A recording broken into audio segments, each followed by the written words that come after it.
Welcome to the Hank Haney Podcast.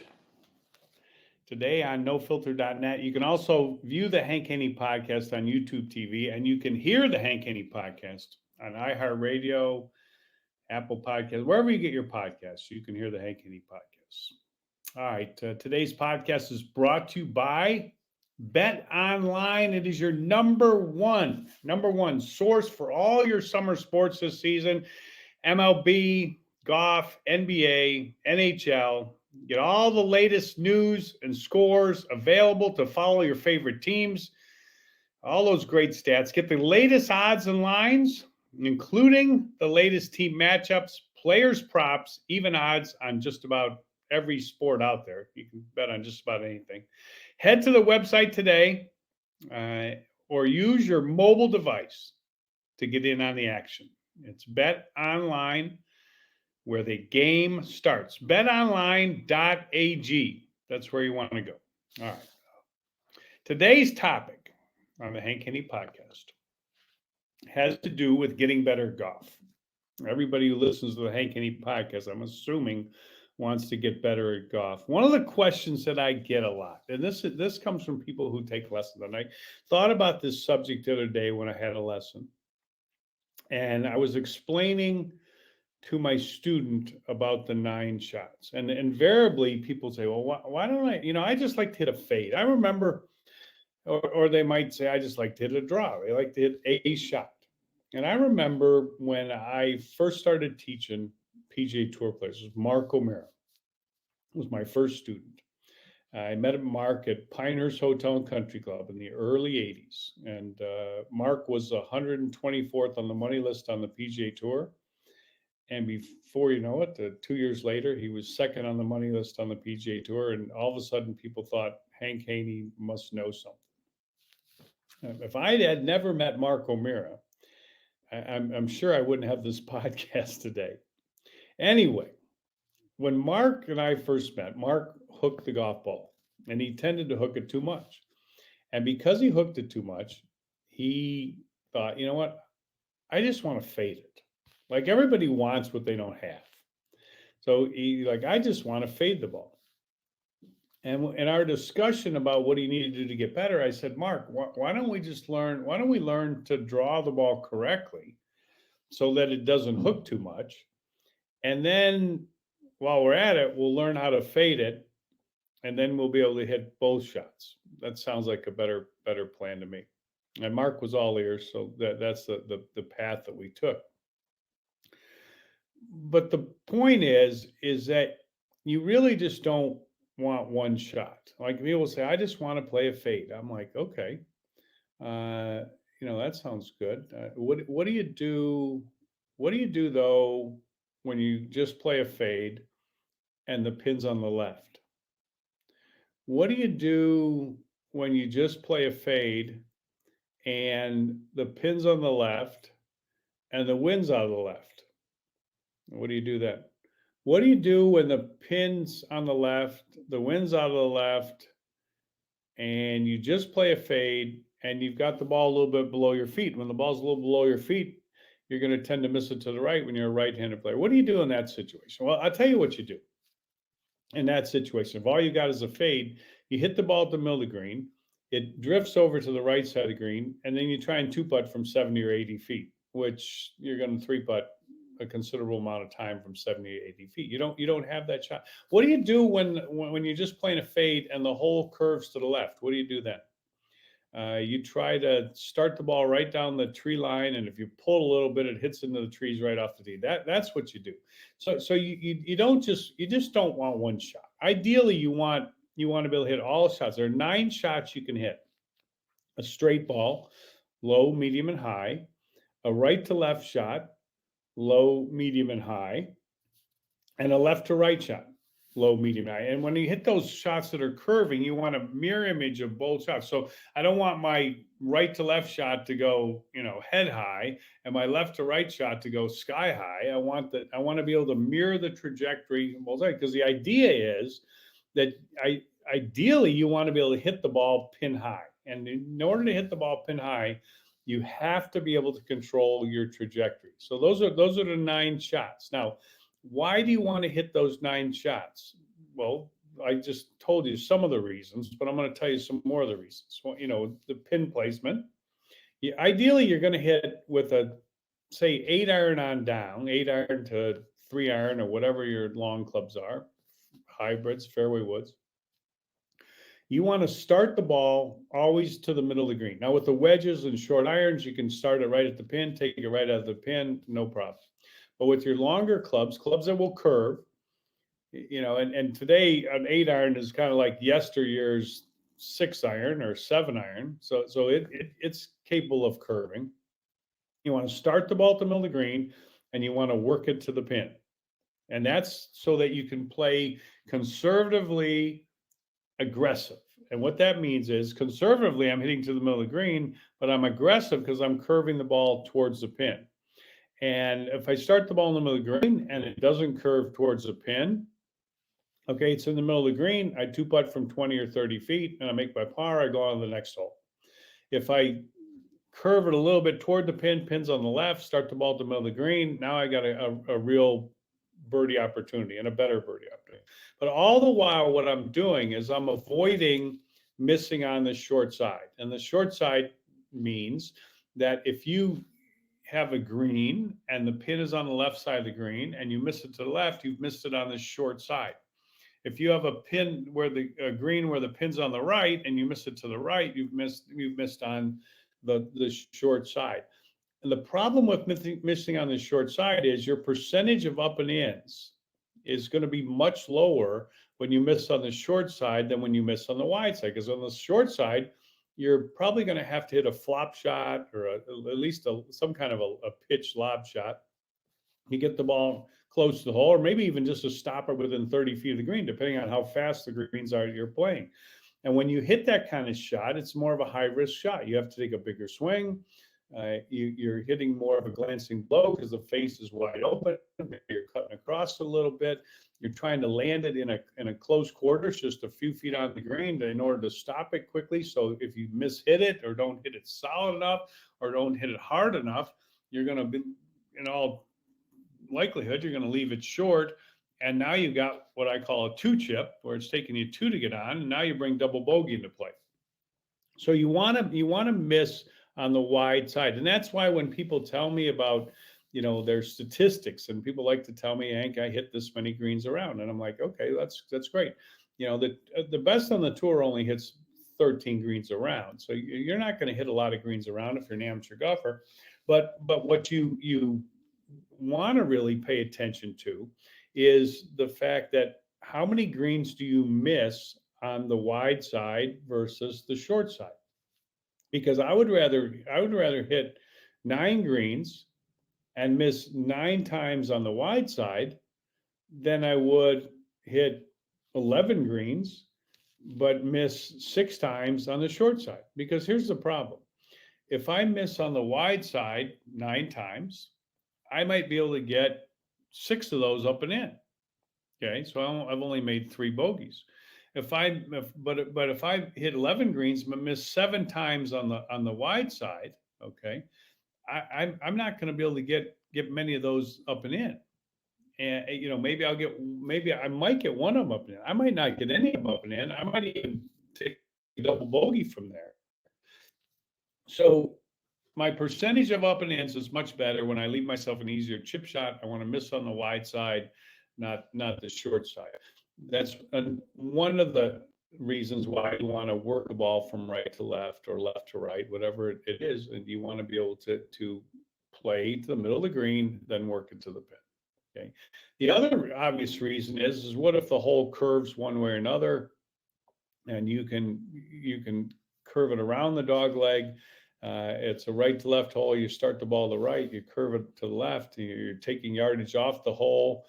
And that's a big advantage because distance is the most important factor in golf. And if you draw it around the corner there, maybe you're hitting an 8-iron versus hit it out there to the right, and now you're hitting a 4-iron. And 8-irons go straighter than 4-irons. You're going to hit the ball close to the hole with an 8-iron, then you will a 4-iron, and it makes a big difference. So you want to be able to curve the ball around the dog leg.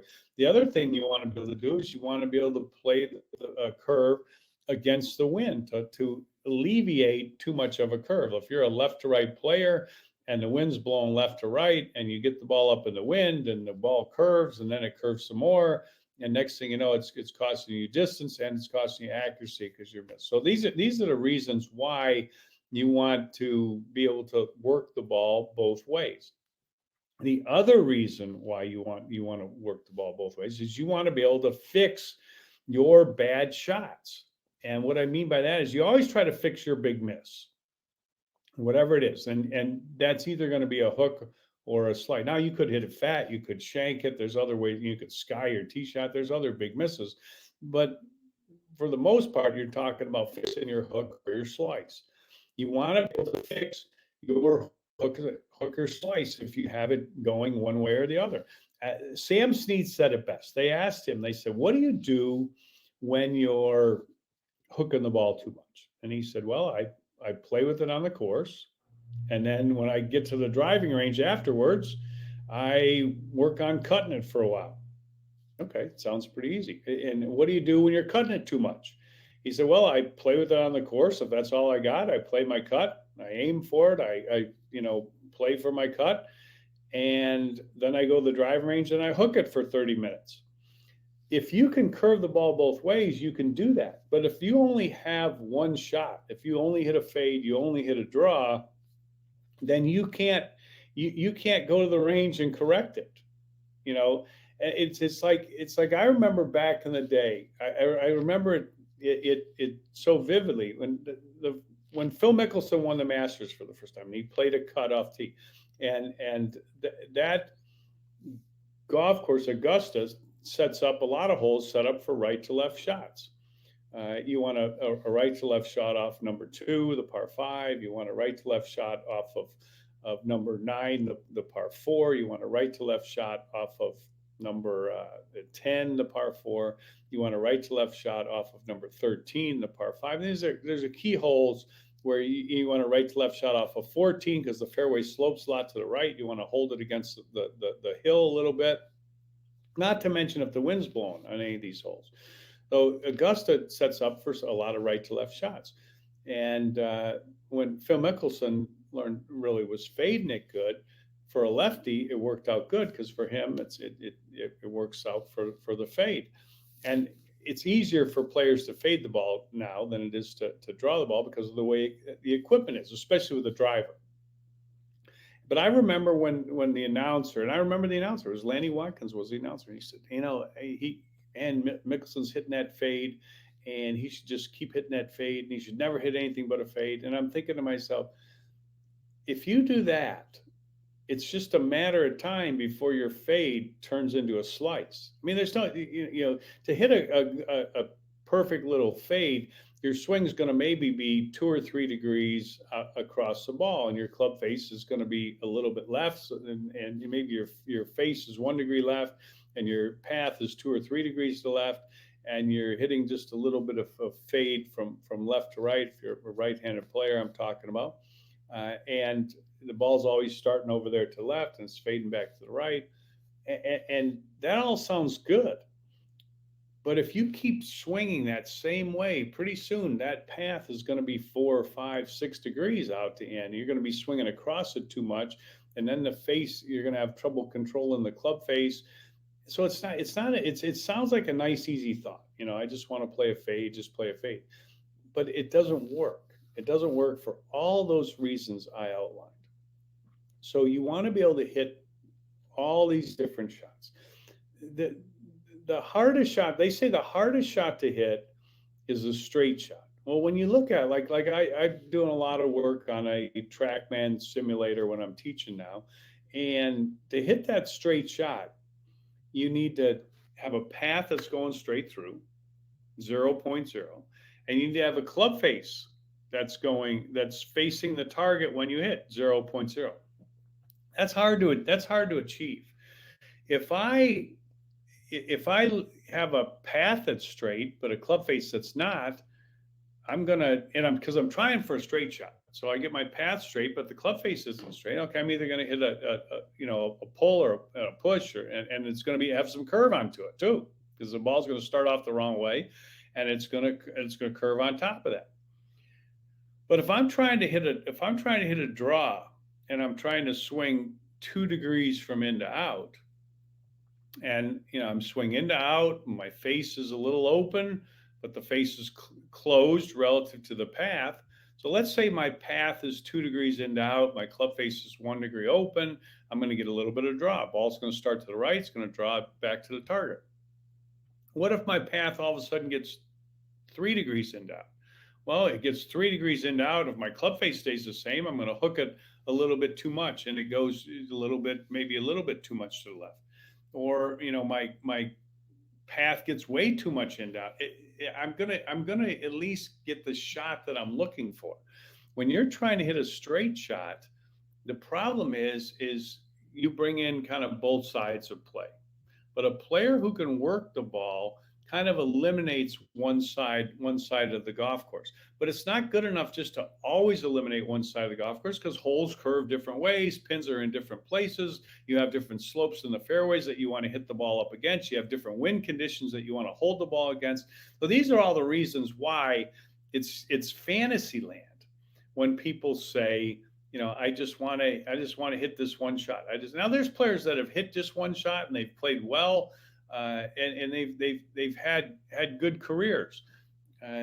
But even the players that can predominantly hit one shot, Bruce Litsky comes to mind, Lee Trevino comes to mind, they still had the ability, if they got in trouble, to hook the ball around a tree. I mean, it's not like they didn't know how to hook the golf ball, but it's almost like the hitting one shot gives amateur golfers permission to not be able to work the ball. Now it's harder to work the ball today with the equipment and the way the balls are and the clubs and all of that, but it doesn't mean you can't do it, and it doesn't mean you shouldn't do it, because if you can, you have a great advantage for all of those reasons that I listed.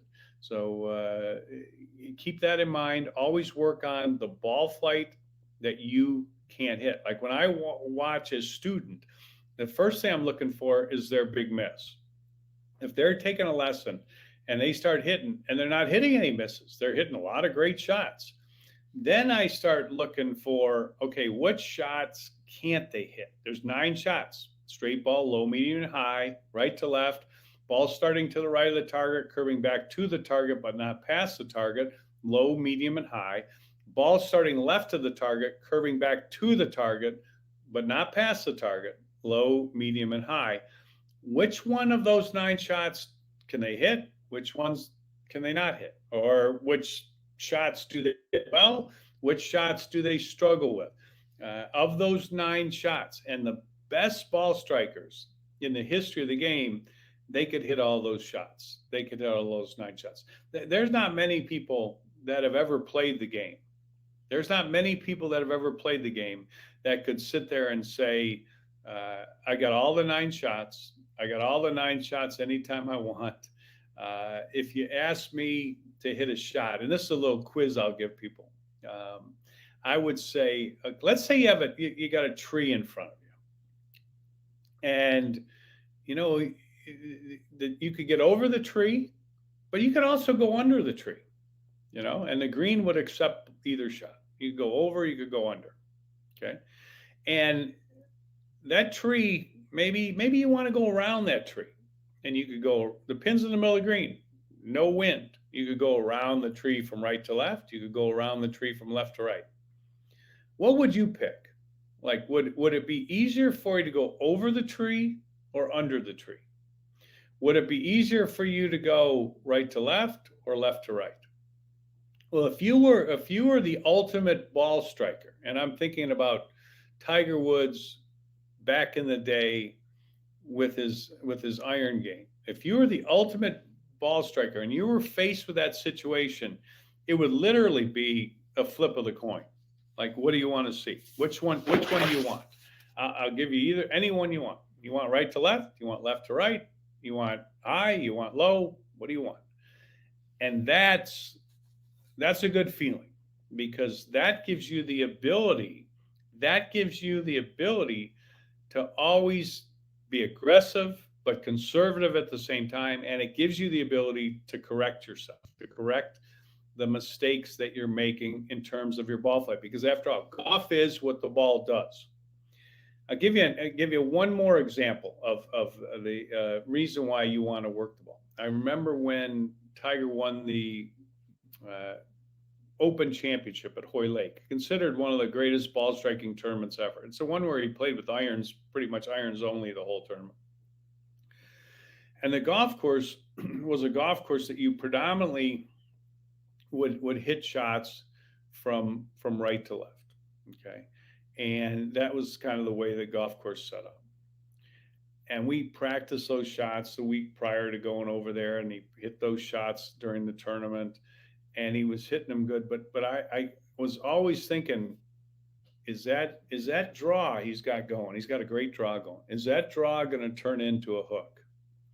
And I started getting nervous that we were going to get across the line at the top. Club was going to come too much from the inside, and we were going to start hooking it, because we'd been hooking it for like, a week prior. And then we got over there and played 3 practice rounds and 3 days of practice rounds, and he's still drawing it. I thought, okay, are we going to make it 4 more days, or is this draw going to turn into a hook at some point? And then I thought, what we need to do is in the afternoons when he goes to the driving range after his round, we need to play some fades. And I'll never forget it, because he would stand out on the range and he'd hit that left to right shot, work on the fades. And I think people thought we were nuts. Like, why is Tiger practicing all these fades on the driving range when the whole golf course is a right to left golf course? Why is that happening? And the reason is that it was an attempt to keep his swing in balance, to not let it get too far over to the other side. And that's what you're always trying to do in golf. You're trying to stay in balance. I mean, I'm not talking in balance with your feet like Scotty Scheffler. I'm talking about in balance with being able to hit all the 9 shots and not finding one shot easier to hit than the other. Because when in that situation, you're tipping out of balance. And when that happens, it's tough to find middle ground. So your goal is to be able to hit all the shots. Let's start off first with right to left and left to right. Then you can work on the different trajectories. But at least if you left to right, right to left, I got to tell people, nowhere on the road to good golf is there a slice. You can go from slicing to hooking to good golf. You go from slicing to hooking to learning to fade it, and now you're at great golf. And I hope everybody gets to great golf at some time in their life. Appreciate everybody listening. Today's podcast has been brought to you by Bet Online. It's your number one source for all your summer sports this season, from MLB, golf, NBA, NHL, all the latest stats, news, and scores available to follow your favorite teams. Get the latest odds and lines, including the latest team matchups, player props, and odds on just about every sport out there. And you can head to the website today or use your mobile device to get in on the action. BetOnline.ag, where the game starts. And appreciate BetOnline being part of the Hank Haney Podcast. Hope everybody has a great day. Get out there on the range and practice hitting some shots. Figure out which ones you can hit and which ones you can't. And you'll be on your way to playing better golf this year. Hope you have a great day. Stay safe, stay healthy. We'll talk to you soon on the Hank Haney Podcast.